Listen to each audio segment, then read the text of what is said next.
Ada dua jenis pembangunan infrastruktur. Pertama adalah infrastruktur statis dan yang kedua adalah infrastruktur dinamis. Pembangunan jalan tol, pelabuhan, bandara adalah kategori sebagai pembangunan infrastruktur statis. Sifat dari infrastruktur statis adalah penunjang kegiatan infrastruktur dinamis. Karena itu infrastruktur statis dibangun di banyak negara setelah siap pemakainya. Di Amerika misalnya di tahun 1940 sampai 1961, Amerika membangun infrastruktur statis besar-besaran. Tujuan utamanya adalah menyediakan pemanfaatan untuk industri otomotif Amerika. Mereka membangun jalan lebih dari 25.000 km.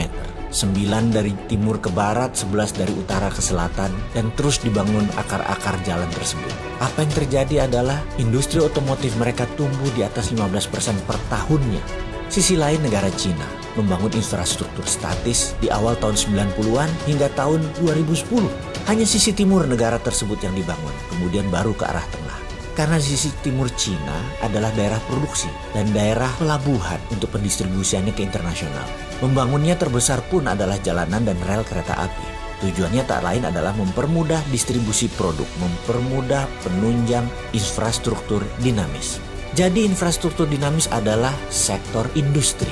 Seperti Amerika membangun industri hulu penyediaan bahan baku, menyediakan untuk pabrik-pabrik otomotif mereka, pabrik pengolahan biji besi, steel foundries, kemudian juga produksi perminyakan mereka, gasolin untuk bahan bakar mobil tadi, industri pangan, itu semua dikatakan sebagai infrastruktur dinamis karena tujuan disebut dinamis adalah bergerak mengikuti kebutuhan pasar. Seperti juga sisi lain Cina membuat peraturan mendukung infrastruktur dinamis dengan peraturan yang super bebas. Cina boleh meniru, melakukan imitating. Cina di tahun 90-an, 2000 masih dikatakan sebagai imitating country, negara peniru. Sekarang Cina disebut innovating country, negara pencipta. Kita semua tahu kata-kata bijak dari bini sepuh kita yang mengatakan Allah bisa karena biasa. Jadi setelah biasa meniru, mereka sekarang mengerti apa yang terbaik dan setelah itu menciptakan produksi baru yang kreatif dan inovatif. Itulah Cina sekarang yang membangun infrastruktur dinamis terlebih dahulu baru infrastruktur statis. Demikian juga infrastruktur Amerika, dinamis dulu